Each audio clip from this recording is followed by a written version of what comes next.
दीर्घकालीन असर पर्ने कुरा यो निर्वाचन घोषणा भइसकेको प्रतिनिधि सभाले गर्न सक्दैन। मेरो सन्देश पढ्दै नपढिकन, मेरो सन्देशलाई बुझ्दै नबुझिकन ममाथि जुन आरोपहरू लगाइए, जुन आलोचना गरिए, त्यो हाम्रो व्यवस्था संसदीय परम्परा अनुसार छ कि छैन, त्यसमा तपाईँ संविधानविदहरू के भन्नुहुन्छ, के सुझाव दिनुहुन्छ भन्नुको दोस्रो प्रश्न। तेस्रो प्रश्न, अब मैले के गर्नुपर्छ? र उहाँले बहुतै एउटा संवेदनशील रूपमा के भन्नुभयो भने, म पोखरा गएको थिएँ, पोखराबाट आएर बेलुका नेपाल टेलिभिजन खोलेर न्युज हेर्दाखेरि ममाथि जुन किसिमको लाञ्छना लगाइयो, जुन किसिमका आरोपहरू मैले टेलिभिजनमा सुने, मदन भण्डारीको डेथ भएको कुरा मैले टेलिभिजनमा सुन्दाखेरि म जति दुखित भएको थिएँ, म लगभग त्यति नै दुखित भएँ भनेर उहाँले आँसु नै झार्नु।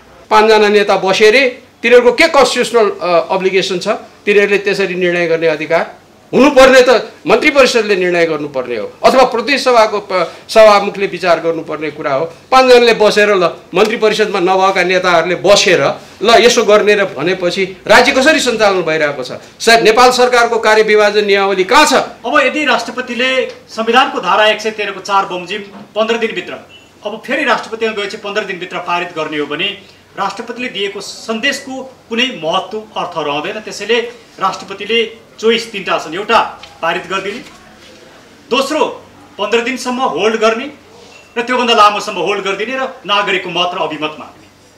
यसले संविधान उल्लङ्घन हुन्छ भन्ने कुरा आउला, राष्ट्रपतिमाथि महाभियोग लगाउनुपर्छ भन्ने कुरा पनि आउला। तर संविधानको धारा 113 को 4 मात्रै संविधान होइन, सिङ्गो संविधान मृत अवस्थामा पुग्ने अवस्थामा धारा 113 को 4 प्रति मात्रै राष्ट्रपतिको आस्था राख्नुपर्ने जरुरी छैन। त्यसले राष्ट्रपति यसलाई होल्ड गर्नुपर्छ भनेर मैले भने। तेस्रो विषय मैले के भने, यदि राष्ट्रपति दरिलो हुने हो भने 15 दिनसम्म होल्ड गर्ने, 16 दिनमा राष्ट्रपति राजीनामा दिने र राष्ट्रपतिले आफ्नो यो एजेन्डालाई पिपुलकामा लिएर जाने एउटा नागरिक। तर चोइस राष्ट्रपतिसँग हुन्छ। अब राष्ट्रपतिले के गर्ने र तपाईहरु समाजको विद्वत वर्गले के सुझाव दिनुहुन्छ राष्ट्रपतिलाई र हामीले के अबको निकास के भयो भनेर बुझ्ने? यो क्षमतै नभएको चाहिँ संसद भए हुनाले राष्ट्रपतिले यसलाई होल्ड पनि गरिदिन सक्नुहुन्छ। राष्ट्रपतिले यसलाई चाहिँ तपाईको उमा पनि पठाउन सक्नुहुन्छ, तर सिग्नेचर गर्नु। तपाई राजीनामा गर्नुस् भन्ने मेरो सुझाव रहन्छ, किनकि यसले होल्ड गर्ने अधिकार दिँदैन। यदि होल्डै तपाई त्यति पनि गर्नुहुन्छ भने होल्ड गर्ने अधिकार तपाई त्यसमा तपाई विश्वस्त हुनुहुन्छ भने तपाईलाई कसले साथ दिन्छ त्यो साथ दिए पनि विचार गर्नुस् र तपाईलाई साथ दिनेछ, होल्ड हुन्छ, तपाईलाई लाग्छ कि यो मैले राष्ट्रकै हितको लागि गरिरहेको छु भन्ने त्यति हिम्मत छ, तपाईलाई साथ दिनेछन् भने तपाई होल्ड गर्न सक्नुहुन्छ भने गैर यो संविधानले नदिए पनि होल्ड गर्नुस्, तपाईमाथि महाभियोग लगाउलान् त्यो होला। तर त्यो भनेको के हुन्छ भने पदलोलुपताको देखिन्छ मेरो विचारमा। अर्को कुरा, अब मैले यही संविधानको तेस्रो भनेको मैले यही संविधान अन्तर्गत शपथ ग्रहण गरेको, मैले संविधानलाई मान्नुपर्छ। मैले संविधानको प्रावधान अनुसार एकचोटि मैले पठाएँ, मेरो वास्ता गरिएन, आयो, मैले सही गरेँ भन्ने हुन्छ। 15 दिनसम्म अब प्रमाणीकरणको लागि आयो नै, फेरि गयो। अब राष्ट्रिय सभाले पनि कुनै पनि छलफल नै नगरी पारित गरेर पठाए भने चाहिँ नि 15 दिनसम्म उहाँले सुझावहरू लिने, छलफल, त्यसलाई छलफलमा अगाडि बढाउन सक्नुहुन्छ।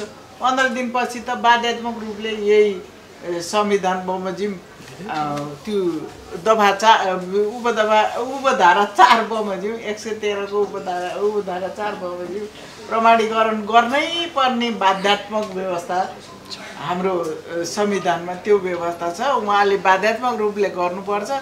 यदि बाध्यात्मक रूपले उहाँले गर्नु भएन भने अब महाभियोग सामना गर्ने उहाँले त्यो हिम्मत चाहिँ राख्नुपर्छ। सरकारले र राष्ट्रिय सभाले गरेको सबै गतिविधिप्रति चाहिँ तपाईको चाहिँ त्यो कानुनी रूपमा यसको प्रश्न उठाउनुपर्छ। एउटा उपाय राष्ट्रपति महोदयलाई त्यो छ भन्ने मलाई लाग्छ। दोस्रो उपाय यसलाई होल्ड गर्नु नै हो। मलाई लाग्छ राजीनामा दिइहाल्नुपर्छ भन्ने मलाई लाग्दैन, हैन? किन त भन्दाखेरि यो संसदले के खालको चाहिँ तपाईको चाहिँ क्षमता राख्छ भन्ने मलाई लाग्दैन भने राष्ट्रपति महोदयलाई चाहिँ के रे त्यो महाअभियोग लगाउने कुनै क्षमता यसले राख्दैन। त्यसकारण चाहिँ यो क्षमतै नभएको चाहिँ संसद भए हुनाले राष्ट्रपतिले यसलाई होल्ड पनि गरिदिन सक्नुहुन्छ। राष्ट्रपतिले यसलाई चाहिँ तपाईँको उमा पनि पठाउन सक्नुहुन्छ, तर सिग्नेचर गर्नुहुन्न। प्रतिनिधि सभामा जसरी प्रस्तुत भएको होस् हामीलाई चित्त बुझिया छैन। प्रस्तुत भएर प्रतिनिधि सभाले पारित गर्यो, त्यसपछि राष्ट्रिय सभाले पारित गएको विधेयक फिर्ता भयो। संवैधानिक रूपमा राष्ट्रपतिजीले फिर्ता गर्नुभयो, त्यो संवैधानिक अधिकार हो। त्यो फिर्ता गरिसकेपछि त्यो प्रतिनिधि सभाकोमा फिर्ता आइसकेपछि त्यसलाई सन्देशसहित आएको छ। सन्देशसहित आएको र सन्देश पनि 7-8वटा बुँदाहरू उठाइएका छन्। त्यसभित्र अनेक कुराहरू छन्। ती विषयहरू महत्त्वपूर्ण विषयहरू। राष्ट्रको नागरिकता सबैले पाउनुपर्छ, नपाउनेले पाउनुहुन्न, यो पनि हामीले स्पष्ट रूपमा भन्नुपर्छ। त्यसमा परेका जुन सन्देश महत्त्वपूर्ण बुँदाहरू छन्, ती महत्त्वपूर्ण बुँदाहरूमा अब पहिले प्रतिनिधि सभामा आइसकेपछि त्यो विषयलाई कसरी सम्बोधन गर्ने हो भन्ने कुरा, यो विषयमा तपाईँ हाम्रो छलफल पनि चल्नुपर्छ, विवाद पनि हुनसक्छ। मेरो विचारमा मलाई लाग्छ, आई कुड बी रङ, मलाई के लाग्छ भने प्रतिनिधि सभाको सभामुखले पहिले त त्यो आइसकेपछि त्यो विषयलाई कसरी अगाडि बढाउने भन्ने कुरा प्रधानमन्त्री, त्यसपछि आएर कानुन मन्त्री र हामीले सिंहदरबारमा पहिले बस्दाखेरि पनि हामी यस्ता कुराहरूमा महान्यायाधिवक्तासँग छलफल गर्थ्यौँ र यी कुरा कसरी गर्ने भन्ने कुराको टुङ्गो लगाएपछि अनि त्यसलाई प्रतिनिधि सभामै जानु पर्थ्यो। त्यो कसको लिने, अब जहाँसम्म ओनरसिपको कुरा छ, राज्य सरकारी विधेयक भएर गइसकेपछि त्यो सन्देश आइसक्यो। त्यो अब कानुनी प्रक्रियामा कसको के भन्दा पनि यो जिम्मेवारी सरकारकै हो। सरकारले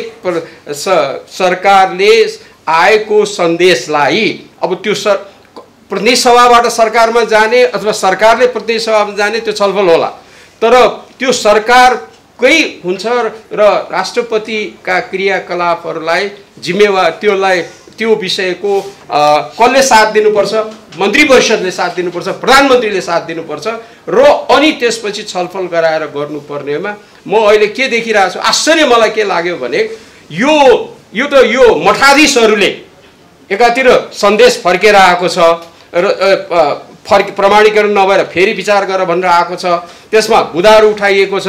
त्यो विषयमा सिंहदरबारमा न क्याबिनेटमा छलफल भएको मलाई थाहा छ, न त्यो प्रतिनिधि सभाको सभामुखले त्यो विषयलाई कुरा गरेको थाहा छ। अचानक नेताहरूले बसेर बालुवाटारमा निर्णय गरिदिने, यो राज्यको निर्णय गर्ने तौर तरिका त कार्य सम्पादन नियमावली होला, कार्य विभाजन नियमावली होला, त्यो अन्तर्गत सरकारले हेर्नु पर्थ्यो कि पर्दैन। त्यो नगरिकन के हो भने राज्य सञ्चालन अहिले जसरी यो विधेयकमा चलियो, राज्य सञ्चालन केटाकेटीको खेलेको मैले अहिलेको वर्तमान सरकार र यसलाई चलाउने नेतागणले गरेको देख्यो। त्यसकारणले संक्षेपमा यो कहाँबाट प्रक्रिया अब आइसकेपछि प्रतिनिधि सभाको सभामुखबाट अथवा सरकारको यो विषयमा छलफल गरौँला, तर हुनु के पर्ने थियो भने सरकारले फर्केर आइसकेपछि त्यो सम्बोधन भए त्यो उठाएका कुराहरूमा के हो, कसरी जाने भन्ने कुरा छलफल गरेर क्याबिनेटमा जानु पर्थ्यो होला। क्याबिनेटबाट जानुपर्नेमा अचानक म पनि सुन्दैछु 5 जना नेता बसे रे, तिनीहरूको के कन्स्टिट्युसनल अब्लिगेसन छ, तिनीहरूले त्यसरी निर्णय गर्ने अधिकार हुनुपर्ने त मन्त्री परिषदले निर्णय गर्नुपर्ने हो अथवा प्रतिनिधि सभाको सभामुखले विचार गर्नुपर्ने कुरा हो। 5 जनाले बसेर ल मन्त्री परिषदमा नभएका नेताहरूले बसेर ल यसो गर्ने र भनेपछि राज्य कसरी सञ्चालन भइरहेको छ? सायद नेपाल सरकारको कार्यविभाजन नियमावली कहाँ छ?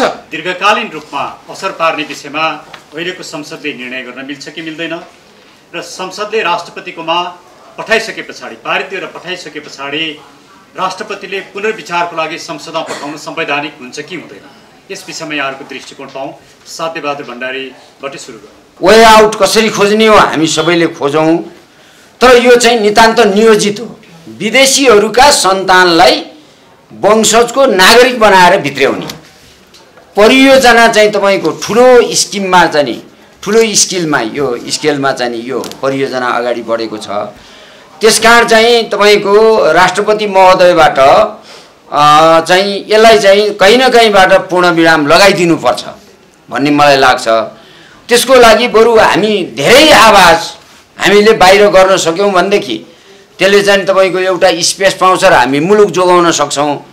अन्यथा राष्ट्रपतिले पनि तपाईँको चाहिँ कानुनी रूपलाई मात्रै आधार बनाएर अथवा संवैधानिक रूपलाई मात्रै आधार बनाएर मुलुकको सार्वभौमिकता र मुलुकको हित हेर्नु भएन भने मुलुक चाहिँ जान्छ। धन्यवाद। संविधान पढाउने गुरु दुईटा गुरु प्रोफेसर वासुदेव चन्द्र मल्ल र ल कलेजमा मलाई कानुन पढाउने गुरु आशुतोष गाङ्गुली, यी दुईटा बाँचिरहेको भए मेरो प्रश्न सोध्थेँ। उनीहरूलाई अब माथि गइसक्यो, म माथि गएपछि सोधौँला। उनीहरूसँग मैले सोध्ने थिएँ, सर प्रतिनिधि सभाको चुनाव घोषणा भइसक्यो र त्यो अहिलेको त्यो चुनाव घोषणा भइसकेपछि बसेको रहिरहेको प्रतिनिधि सभाले दूरगामी असर पर्ने यस्ता किसिमका मुद्दा लिन सक्थे कि सक्दैन थियो होला भनेर म मेरा गुरुहरूलाई म माथि गएपछि सोधौँला। अब त उनीहरूसँग सोध्ने त कुरा भएन। तर मलाई पढाएका गुरुहरूलाई मैले सम्झना गर्दै के भन्नुपर्छ भने यदि नैतिकता छ नेताहरूमा, संसदीय प्रणाली भन्ने र संसदीय व्यवस्था मान्छौँ भन्ने नेताहरूमा यदि नैतिकता अलिकति पनि नैतिकता थियो भने प्रतिनिधि सभाको घोषणा निर्वाचनको घोषणा भइसकेपछि त्यो प्रतिनिधि सभाको सभामुखले पनि र सरकारले पनि गम्भीर असर पर्ने खालका विषयहरू लिनु हुँदैन थियो र लिनु हुन्न पनि। र यस्ता विषयलाई त्यो जुन विषय 4 वर्षदेखि थाती बसेको र 4 वर्षदेखि नबढाएको कुरालाई अहिले आएर हतारमा जुन किसिमबाट बढाइयो त्यो चाहिँ नि राजनैतिक रूपमा अनैतिक कार्य भएको भन्ने मलाई लाग्छ। त्यो लिन मेरो विचारमा र यसमा हामी म त कानुन पढेको वकिलको सर्टिफिकेट नभएको मान्छे, वकिल भएकाहरूले हामी सर्वोच्च अदालतमा पब्लिक लिटिगेसनमा जानुपर्छ। अब जहाँसम्म यो मेरो धारणा, राष्ट्रपतिको सन्देश को कुरा गर्नुभयो, अहिलेको राष्ट्रपतिको संस्था कसले जन्मायो भन्दा यिनै नेताहरूले जन्माएको।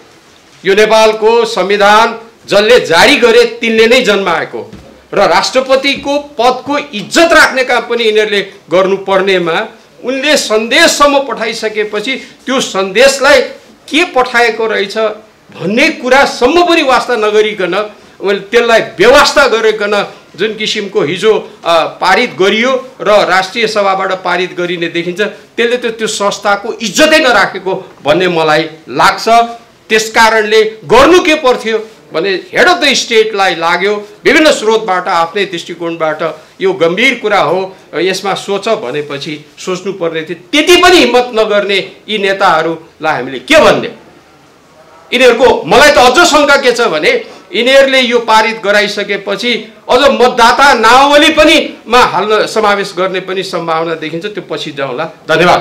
त्यसकारणले संक्षेपमा दीर्घकालीन असर पर्ने कुरा यो निर्वाचन घोषणा भइसकेको प्रतिनिधि सभाले गर्न सक्दैन मेरो विचारमा। Let's go to the public litigation. दोस्रो कुरा भनेको राष्ट्रपतिको पदको बेइज्जत हो। अब नागरिकता विधेयक त्यो पारित गरियो, कसैलाई राम्रो पनि होला, अनि पारित गरिएर अब राष्ट्रपति कहाँ पुग्यो, राष्ट्रपति पुगेर प्रमाणीकरण भएन। त्यो त अब संविधानले नै दिएको कुरा हो। उहाँले चाहिँ सन्देश सहित फिर्ता गर्नुभयो, एकपटक त फिर्ता गर्न पाउनुहुन्छ। धन्यवाद। हजुरको प्रश्नको जवाब फेरि आउँछ। हजुरबाटै सुरु गर्छु म। राष्ट्रपतिले संसदमा पठाउने संवैधानिक कुरा हो भन्ने कुरा तिनैजनाबाट आयो, यसमा मेरो पनि सहमति छ। राष्ट्रपतिले सन्देश पठाइसके पछाडि त्यो सन्देशको संवैधानिक महत्त्व के हो, त्यो सन्देश पठाइसके पछाडि त्यो सन्देशलाई ओन गर्नुपर्ने प्रधानमन्त्रीको कर्तव्य हो कि होइन, प्रधानमन्त्रीले राष्ट्रपतिको सन्देशको विरुद्धमा बोल्न मिल्छ कि मिल्दैन, र संसदमा हुँदागत रूपमा छलफल हुनुपर्छ कि पर्दैन, र प्रतिशोधको रूपमा त्यसलाई पारित गर्ने काम उपयुक्त हो कि भने यसले संसदीय मूल्य मान्यता र हाम्रो संविधान को मर्म र भावना, संविधानको धारा 1, 2, 4, 5 को अवस्था के रहन्छ यो विषयमा वरिष्ठ अधिवक्ता मीरा ढुङ्गानाजीबाट म सुन्छु। गम्भीर कुराहरूमा चाहिँ नि जब राष्ट्रपतिले सन्देश नै पठाइसक्नु भयो भने त्यसलाई चाहिँ नि अब प्रधानमन्त्रीले त्यसलाई गम्भीरतापूर्वक लिनु पर्थ्यो। एउटा कुरा गम्भीरतापूर्वक लिनु पर्थ्यो, प्रधानमन्त्रीले पनि संसदले पनि त्यो गम्भीरतापूर्वक लिएर त्यसमा छलफल चाहिँ नि हुनै पर्थ्यो। किनभने त्यसमा चाहिँ डिस्क्रिमिनेसन छ भन्ने कुराहरू पनि त्यहाँ उठाएर पठाएको अवस्था छ, संविधानसँग बाजिएको कुराहरू पनि उठाएर पठाएको कुराहरू छ। त्यो कुराहरूमा चाहिँ नि गम्भीर हुनु पर्थ्यो र त्यसलाई चाहिँ नि दबाएर छलफलमा लिएर जानु पर्थ्यो। त्यत्तिकै हठातमा फेरि पनि त्यो ग्रुपिजम गरेर अनि अब बहुमत एकातिर छ भन्ने आधारमा चाहिँ नि त्यसरी एकदमै सबैले थाहा पाउने गरेर सबैले देखिने गरेर त्यो किसिमले पारित गर्न चाहिँ नि हुँदैन थियो भन्ने चाहिँ मलाई लाग्छ। धन्यवाद मीराजी। सबैले बुझ्ने गरेर त्यो चाहिँ नि पारित गर्नु हुँदैन थियो। खास गरेर नागरिकताको समस्या राज्यबाट हल होस् भन्ने एउटा चाहिँ तपाईँको चाहिँ राम्रो उद्देश्यद्वारा प्रधानमन्त्रीलाई प्रेरित गर्ने, त्यसपछि चाहिँ संसदलाई झकझक्याउने जुन काम भएको थियो त्यो दुईटै कुरालाई त्यसलाई चाहिँ तपाईँको चाहिँ कार्यकारी अधिकार भएको प्रधानमन्त्री, क्याबिनेट, सरकारले पनि त्यसलाई आफ्नो सम्पत्तिको रूपमा नलिने र प्रतिनिधि सभा र राष्ट्रिय सभामा पनि त्यसलाई एजेन्डाको रूपमा नलिने जुन खालको चाहिँ गतिविधि भएको छ यो अत्यन्त मेरो शब्दमा भन्नुहुन्छ भने भत्सना योग्य र निन्दा योग्य गतिविधि हो। यो यसलाई निन्दा नै गर्नुपर्छ हामीले। किनभने कि उनीहरूले अब राष्ट्रपति कहाँ पठाउन पर्दैन भनेर भन्नु पर्यो हैन? त राष्ट्रपतिले त्यो बारे प्रश्न उठाइसकेपछि अब के हिसाबले पठाउने राष्ट्रपति कहाँ? बुझ्नु भने के मलाई लाग्छ राष्ट्रपतिले, क्याबिनेट र तपाईको जाने प्रतिनिधि सभाले बनाएको जुन गतिविधि छ त्यो गतिविधि प्रति राष्ट्रपति अब चाहिँ तपाईको बाँधिन बाध्य छन् कि छैनन्? मलाई लाग्छ त्यो बाध्यता छैन। अब ठिक छ। अब त्यसले गर्दाखेरि यो अत्यन्त निन्दनीय कार्य चाहिँ हाम्रो संसदीय गतिविधिको नाउँमा भएको छ। यो चाहिँ तपाईको दुर्भाग्यपूर्ण। धन्यवाद।